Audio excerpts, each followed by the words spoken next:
comes out, and he's hyping up Collision, how he's excited to be the champion, and he's a fighting champion. And Kyle Fletcher comes out and he interrupts him and says that congratulations on 100 episodes, but the next 100 episodes, the future belongs to me. Well, Ardmore Danny wasn't going to let that slide, so then he comes out and says, listen, I know I've lost the title to you, but that's my title, and I don't want to just get it because I deserve it. I want to get it because I earn it. And he challenged Fletcher that their match now be a stipulation. The winner would get a title shot at All In, which we'll get to later. But that was a great opening segment, I think. What did you think about that segment? I loved it. I think that, again, three people who have really defined Collision for a very long time. You had Adam Cole and MJF together on Collision. And then, again, you had Daniel Garcia, champion, on Collision for a very long time. I think that his championship run alone was definitely a workhorse in a way. And then Kyle Fletcher, again, somebody else. Like, it's just nice to see their hard work really did pay off for them. It really showed the future. I like that they mentioned that in the promo. It's like you had the past, now you have the proto star. You have Daniel Garcia. These two people under the age of 30 that have been rising up in that division. And I just liked Daniel Garcia. I wrote this quote down because it really stuck with me. Every time I fall, I get back up. I'm not asking for a title shot because I deserve it, but because I earned it. And it shows the buffalo in him. It shows that grit that we talked about in that Red Death episode. Cheap plug, check it out on YouTube. It talks about that mentality he has of wanting to be champion. I really enjoyed that they're showcasing this division. Every really thing clicked tonight, and I really think that helped because this is probably, knock on wood here, been one of the best runs they've had. 6-month run. Like, this has been phenomenal, and I'm excited to see where it goes. Yeah, and I continuously complain about how Adam Cole's TNT title run has not been the greatest. So to have this title being fought for by the top two other people is really nice to see. I would say that they are probably within the top 3 of that division. No, very well. As I agree. I think that they're really rising up and really putting emphasis on this TNT title division. I like it. And speaking of divisions, they haven't really done anything with the Trios Championship. We would go on to the next segment where the Death Riders, Claudio and Yuta, with, by the way, Yuta looking like Cousin It from Adam's Family here, would challenge the Ops for the Trios titles that they lost back in April. So it's been 3 months since they've really done anything with these titles. They're challenging them. But my big question to you, the audience, and you as well, who the hell's going to be their partner? Is Pac's injured? Is it Gabe Kidd? Gabe Kidd makes the most sense. I don't know of anyone else coming out of as a free agent that is like someone that would fit into the Death Riders. I mean, they're ruthless. They are disgraceful in a way. I think that their style of wrestling as a whole is very different. Did so you call me holes? yes. Just kidding. No, but yes. I think that in order to find someone else to work with them, they have to kind of have a sense of, I don't, just like unity. Someone's got to believe in their cause. Someone's got to kind of believe in what the Death Riders do. So like the Gabe Kidd, he's gonna. Are you talking about the Ops? Because the Ops have someone, but I'm now wondering, does Jack Perry come out? See, I don't think Jack Perry's gonna come out because I think, spoiler, when you watch our predictions next week, you'll hear more of this. I think Jack Perry costs the Young Bucks their EVP titles, so I think that's a whole different ball of wax. But the Death Riders are teaming up with the Young Bucks on Wednesday in that All-Star 8-man, so you could have some legs to this, but I'm really curious. I feel like they're going to reveal it Wednesday here, but their partner's got to be, or it's a mystery waiting till All In. It could be a mystery waiting till All In where we don't know who their opponent is, or are they going to be crazy enough to go against the Ops 2-on-3? Like, there's a lot of ways they can go. I'm happy they're defended. I'm happy to get Samoa Joe on this card. I mean, Samoa Joe deserves to be on every card. And again, if you look through every episode of Dynamite, Samoa Joe is pretty much a staple. Same with Collision. He was speaking of workhorses, I mean, the one we went to, he was, coming out of the crowd, choking out CM Punk, chasing him around, Can you do that again? Right? He had that great feud. Joe's that kind of person, wherever he's worked, he's done his job and he's done it well. And it's nice to see him getting a good push in AEW because really his push in the other company wasn't what it could have been. I'm not trying to knock it, but it's nice to see him, get the Ring of Honor television title run, get the TNT title run, get the world title run, get a trios title run. This is the Samoa Joe that people talk about. This is the Samoa Joe that people, this is his legacy. Like, he is truly the definition of professional wrestling. From Ring of Honor, from a young pup, cutting his teeth in the business to being one of the most decorated champions in AEW already. And again, you would have thought he was a day one guy, and he's not, but he believes in AEW, and I think he gets rewarded for that. And I want to see him get a tag team title. I want to see him literally get a Grand Slam championship. I think if anyone deserves a Grand Slam championship, just Mojo, get that Grand Slam. He's done so much for the company. But I'm excited to see where this trio title goes, because again, Claudio and Samoa Joe running it back. Yes, please. But speaking of running it back, we got Mystico on the card again.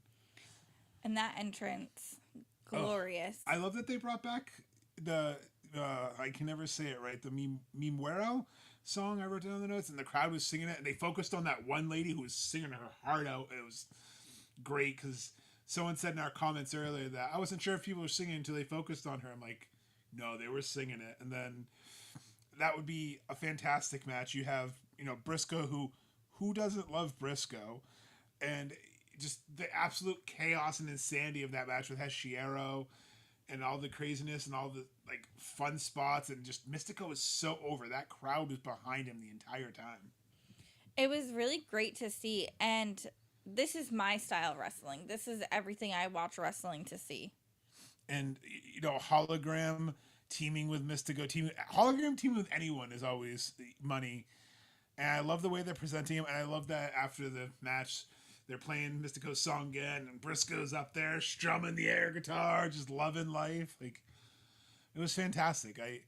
Again, another match that really built, and then we finally hear Mystico's in the gauntlet.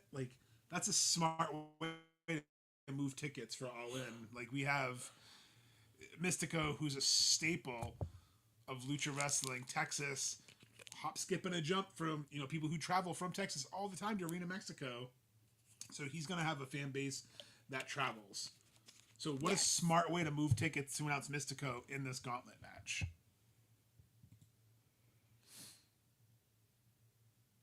I don't know what you were watching. Personally, loved every match tonight. I thought they put their best on. But, wrestling's a buffet. May not have been your cup of tea tonight.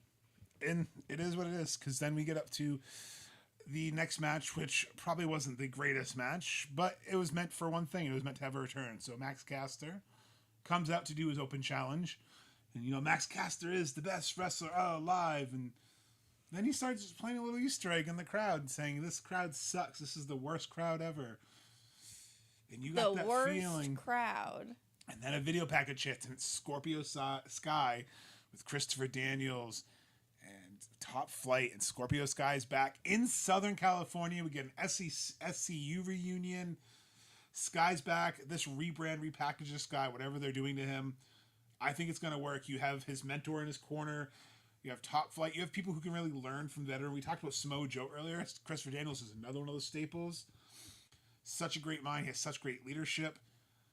I'm excited because I know Scorpio Sky's been off TV for a while. I know he's hasn't really had the best booking. I mean, after being tag team champion SCU breakup, he had that TNT title run, but then just I don't want to say disappeared, but Was he paired with Ricky Starks? Ethan Page. Ethan Page. Of the year. And he was non-Team Taz. That's right. He was on Men of the Year. That was that weird awkwardness, and then he came back for a little bit with Private Party in that backstage segment. We didn't see much of him since, and so it's nice to see him back, and hopefully, he gets another one that could go back in the TNT title program, or maybe he can get into when the unified title is defended. So I'm happy to see him back. That was a huge moment. Sucks that it was spoiled for me. I tried to spoil it for you, but that's one thing I will say really quick. If you're just going to come on our page to post spoilers, your comment's going to get deleted, so why even waste your time? You have to actively seek out spoilers, because AEW doesn't post them typically. So I just really enjoy what they're doing. And let's see someone here who doesn't enjoy. AEW has people wrestle who are jobbers. The con has to book better matches. Every wrestling company has enhancement talent. You can literally go back to this week's Raw and see the security that are enhancement talent. You can go back to SmackDown and see that. It doesn't matter what it is. So just enjoy what you enjoy. You don't need to come on here and try to bring down the mood. We're talking about a good show. If you don't like it, you don't have to like it. But I enjoy AEW. There's plenty of people who do. Over 20 plus thousand people are on their way to Texas. It got you talking about it. Got on their way to Texas to see All In. Everyone's saying that he doesn't know how to book wrestling, but if he doesn't know how to book wrestling, how come it's the $3 million gate about to come their way? How come people are paying to see it? People are going to see it. Regardless, if you don't like it or not, to say other people don't, it's not really a valid statement. So have the day you deserve. It's fun. We're going to have the day we like. So he said this crowd sucks, which I agree with this at this point. So then we have Ricochet teasing the gates of agony. That was quite interesting. Yeah, I mean, especially where Swerve was working with them previously, it really gets you wondering. Yeah, I really think that he's been saying he wants something to. I'm trying to think of the word he said, like grow his empire, kind of be his, I guess, group. I don't know. He's been kind of hinting that he wants someone to prove themselves, and I think the Gates of Agony have been proving themselves. Interesting to see where it goes, but they beat up some local security guard talent there, and it seems like Gates of Agony have kind of been disrespected in Ontario, and Ricochet's whole shtick is being disrespected, so it might just work, because like you said, when they were with Swerve, they had something. I mean, remember when they betrayed Swerve and they beat the living hell out of him, and he like Swerve stomped him around the ring? They're talented and they're funny people, so I really think putting Gates of Agony with Ricochet is a smart move, and I'm excited to see where that goes. And again, build that trios division, build these tag divisions up. There's so much talent, utilize them. There's a lot of opportunities for them. And I think that the tag division got kind of lost in the chaos of this year, and it's exciting to see like more of them being brought back together. I mean, we can be honest. I think it was lost when the trios titles really kind of came into play, because you were like, oh, who's going to join now? Well, I feel like it was more, they would have tag teams they'd be focusing on, then they start focusing on trios and the tag team. So it's almost like they couldn't focus on both at the same time. And now it's, you notice they've been focusing on the tag division and the trios took. So that is one thing I'd love to see improve, is that they can, when they have the tags and the trios, if you're going to have these belts and focus on those divisions. And I think they've been really trying. And again, I'm not knocking them, because I couldn't book wrestling if I tried. I'd book what I want to see, and like 4 people would watch it because I'm not someone who understands the pulse of the audience. I'm not someone who understands, like, give me the flippy booking, shit. Can we go back to Reno, Mexico? No, if you're booking, it's going to be Total Divas and flippy shit.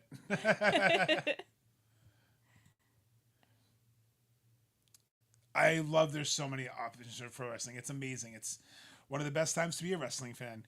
I mean, you have so many different styles too. Like that next style that we're going to talk about tonight, FTR versus the Outrunners. You have Outrunners who are like the antithesis of an 80s gimmick. You have FTR who are traditionalist, technical mat wrestlers. But people really never took the Outrunners seriously. They never really thought they were anything more than a comedy act, kind of like Orange Cassidy. And I think tonight showed that Outrunners could go. I mean, the fact that Truth was bleeding not buckets, but the Truth was bleeding, and they had to will each other up to do the elbow drop, like they were on their knees and rising each other up to do the "you son of a bitch" double elbow drop, and they hit the big rig, at Shatter Machine, whatever you want to call it, on them. They hit their own finisher on them. They tried, got false finishes, and FTR stole the victory, but it showed they almost beat FTR. They can beat FTR. I think they got to run it back at All In. I mean, I could see them wrestle every time. I think that their chemistry together is unbelievable, and I really enjoy being able to watch that. The Outrunners in general, I didn't know how to feel about them at first, and then Jeff really introduced us to more of their NWA stuff, and being able to go back through and watch them and then have them on the cruise, everything happens for a reason. No, I think that the way everything's playing out, I agree with Jamal. I think the Outrunners stock went up. I completely agree. I think a lot of people now see why they're so over, and that crowd was so behind them tonight. That crowd was electric for them. Exactly. Thank you, Lawrence. I'm glad you brought that up, because Tony Khan had a great quote today. They asked him, and media always like to ask these questions. They're fair questions. How do you feel about WWE running events this weekend? And all he said was, hey, I'm excited for All In this weekend. We have a great weekend of events. We have Ring of Honor. We have AEW All In. We have the after party. We have a great Collision and Dynamite prepared this week. We're really focused on delivering the best product we can for the fans. I like that he's focusing on AEW because that's what he needs to do. And I think it's a smart answer. I think, like everything else, where he's learning how to respond, not take the bait, not take those loaded questions. And I enjoy it because, like anything else, the second you speak out of wrestling online, your words get twisted and aggravated. I mean, poor Deonna Purrazzo right now had an innocent quote, nothing bad. She's just talking about how she can't wait to get in someone's ear, to be able to get a bug in someone's ear and be able to pitch her ideas. And suddenly it's, oh, she's not being listened to. That's not what she said. She just says she wants to improve herself and she wants to get in those like meetings, things like that. But people, again, they're going to twist it because they take the headlines. So Yeah. it's always worth it to read the article because the headlines are only to get you sucked in, not actually give you the facts. I agree. They're developing to one hell of a tag team. I think, a lot of people question why they were putting a tag team match, including myself for a while, title match. But you see the potential, and I think the Bucks wanted to give them the titles at one point. So I think the Bucks see the potential, and they're merch sellers. Like they make money. They sell merch. I mean, even on the cruise, the amount of Outrunners shirts we saw this year, the amount of Outrunners cosplay. Shout out to Will and his wife. Shout out to Oliver and Haley. Will and Rachel and Haley and Oliver and everyone else. And our friend there, I'm trying to think of her name. She even did it with the mustache. Allie. So sorry, Allie. The amount of Outrunner cosplay was wild. We even did like the Spider-Man picture in the top deck on 13. So it's just, I think they're over with the crowd. I think they connect. I think they have fun energy in this match tonight. I agree with Jamal. Their stock rose, and Rachel and I watched our men transform into people we didn't even recognize. What, I can't have my mustache again? No. So I think a sweet mustache. When wrestling can get that over with a fan base, there's no reason not to push them. They're doing media, they're doing all these other things. It makes sense to put a title on them eventually, especially where, again, they're doing media. Put titles on people when they're going to media. Make it known. That's like, why Mercedes hey, tune got TBS in. Right away. Exactly. That's why Mercedes has 1 million belts. She was courtside for the Boston Celtics winning the NBA championship with the TBS title. Talk about some publicity. Yeah. It just makes sense to put titles on people who are going to be on television on other events, not just AEW TV. Next Saturday is definitely a nerdy weekend. You have AEW All In, you have Superman, you have NXT, and then Sunday you have Evolution, the women's pay-per-view. You're wrestling. This is a great time. And if you're a nerd, it's a great time. If you're in North Carolina, you got DPW. That's right. Sunday the 13th, DPW Tag Festival. Hell yes. Give us the workhorsemen. give us all the wrestling. Speaking of all the wrestling, what about that women's multi-main event here? We have Tay J, Queen Aminata, Thunder Rosa taking on Athena, Julia Hart, Mega Main, Tekla, with Sky Blue and Penelope at ringside. So we literally had everyone who's basically feuding in a storyline in this big multi-woman match. Not to mention you had Statlander show up. Well, Statlander on camera. Well, Statlander wasn't showing for this. She was showing. That was for the Willow match. JK. It's okay. JK. You're just jumping ahead because I think I might have gone over that match by accident. Oh no, that was after. So anyway, this multi-one, I really enjoyed that you had Athena taking charge. She was kind of like leading orders in the ring, saying, "You do this, you do this." Her and Thunder, essentially fought to the back. You had Bane just destroying everyone. Poor Anna Jay, that running powerbomb, she got taken out. You had Ty Mello getting a show off. The double spider suplex spot, though, between Tekla and Julia Hart on the turnbuckles, and then they have the visuals. So freaking cool. I just really enjoyed the visuals. I like they all got their stuff in this match. What do you think about it? I enjoyed the showcase. I think that it's been really fun to, again, see everybody that's been prime on Collision showing up and showcasing. And Tekla really has captivated me. I'm really intrigued by everything. I think that Sky Blue coming back with Julia Hart has been wonderful. All these teases of tag teams, and then tonight showed it too. I know, and everything. I think that Athena has really shown why she should be in AEW. And I know, if you see our comments, you've seen us saying, yeah, if you want to watch her, she's in Ring of Honor. that's another reason to watch Ring of Honor. She's crushing it there. So if you're enjoying seeing her in AEW, go watch Ring of Honor. Go support her. Go on their YouTube channel. They upload all that stuff. They upload the Minion history and everything. Exactly. So I mean, if there's something that you are enjoying and you're newer to AEW, just go back. It's really okay. There's so much history already in this last 5 years. And then in July 25th, they're going to upload basically the last half of 2023 and 2024 pay-per-views. So there's a lot of, on Max, there's a lot of content out there for you. And speaking of content, I agree, Jamal. Of course, but you're traveling to All In, so it's kind of the sacrifice. It's like you're going to a pay-per-view, but you're missing a pay-per-view. But I agree, Jamal. It would have been cool to go see Evolution. Maybe take a red eye and go back. No, I'm just kidding. But yeah, that's definitely the downfall of being a wrestling fan. Sometimes when there's a gluttony of options, having to choose what you want to see. And speaking of options, I actually didn't know there was a Roku channel. I'll have to check out. We have a Roku on our TV, so I will have to check out. I did not know there was a Wrestling Central channel, but more wrestling the better. It's because sometimes you find those hidden gems. I mean, we just got done watching the original 4 Kenny Omega Okada feuds. I was reliving them. Emily was seeing them for the first time, and it's leading us to go live next Saturday. So a week from today, we're gonna be live talking about Omega Okada live. So I think it's cool to be able to go back and see it. And that's the great thing about having YouTube or Max or Peacock or Netflix. You can literally just search a wrestler and watch a match through it. Or you can search a match and watch it. And if you might not remember the match, but you remember the moment, but maybe something stands out. Maybe WrestleMania 25, Angle Shawn Michaels stands out. Maybe All In 2023, you have MJF and Adam Cole standing out. And you want to watch that again. Or maybe you want to see the Casino Ladder match when they did that. Or you want to see the House of Black have their awesome entrance. Like, it's great to be able to go back and relive these moments. And I'm excited to see what moments we create next week. And that multi-women's match showed that gauntlet's going to be fun. I mean, you have the Alex Windsor, who's basically declared for it. You have the 4-way this week to see who number 2 is.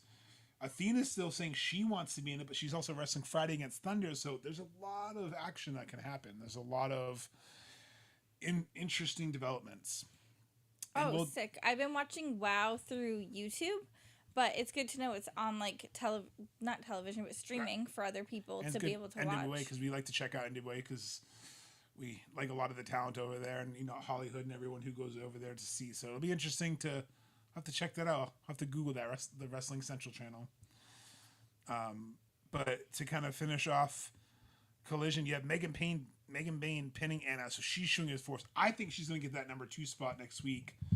I'll read off because I don't want to butcher who's in it, but they just announced it for next week that we have a qualifier match of Megan Bayne, Ty Mello, Queen Aminata, and Tekla. Winner getting number 2 in the gauntlet. Both gauntlets are going to be wild and crazy.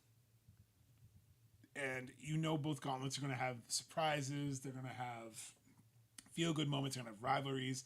We'll get into more of that on Friday when we do our predictions. But I think the way he's been booking, or AEW's been booking the women's division these past few weeks, it's nice because this gauntlet can help propel those storylines. If you think of a Royal Rumble, when you have storylines that you want for WrestleMania, sometimes you start developing them in those Royal Rumble.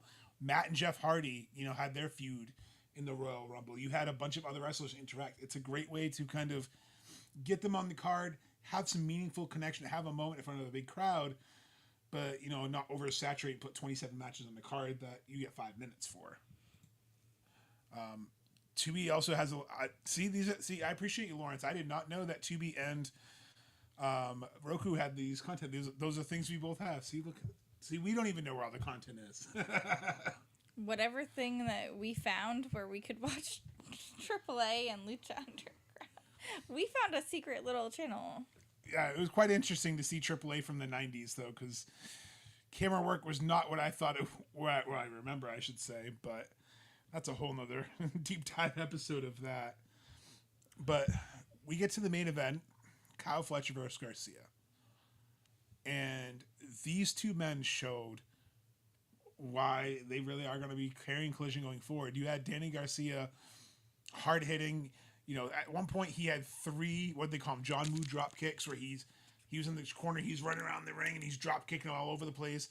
You had Kyle Fletcher powerbombing on the apron, hitting him with a brainbuster for the win. You had Adam Cole checking on him. You had everyone invested in this match. Kyle Fletcher would come on top, but Garcia didn't. He didn't lose in a bad way. He didn't. He went over well in the loss. He looked like it's just another, I guess, another rock in the road to step on. And that's what he said. He said he's been losing lately. That's why that title meant so much to him, because he defended that flawlessly for a very long time. Do you think we get a heel turn now? Do you think this is going to kind of push him over the edge? Maybe get a match versus Daddy Magic? Oh, is he the guy with Death Riders?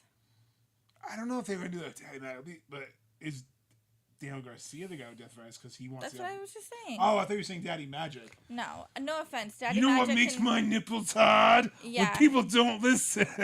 Keep him on commentary. I think that he does wonderful on commentary. Some of his comments I just don't need. Like making nipples hard? Yeah. No, but I'm excited for, what we've kind of built to All In, because obviously now we have Fletcher versus Cole announced. So the lineup for All In right now is already looking great. You have Tony Stern versus Mercedes. You have John Moxley versus Hangman Texas Deathmatch. Both gauntlets. Kenny Omega versus Okada. Fletcher versus Adam Cole. You have the tag team titles of Jet Speed, Christian and Nick Wayne against the Hurt Syndicate. And can we just talk about how Nick Wayne and Kevin Knight had some fucking phenomenal chemistry tonight? I can't believe I forgot that match, so I want to go back over it.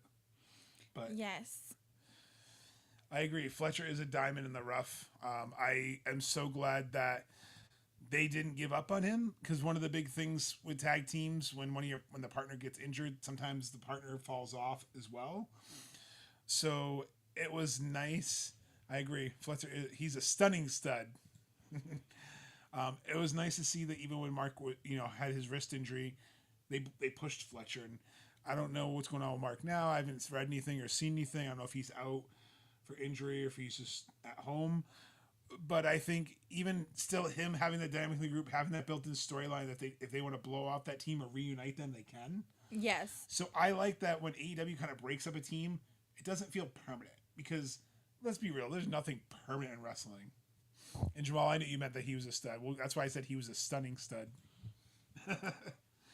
So, I mean, this is going to get us ready to get the All-In predictions next week. We have Dynamite Wednesday, we have Collision Thursday, and then it's All-In time. It is. And this year feels different. It feels big, but also like it's not London.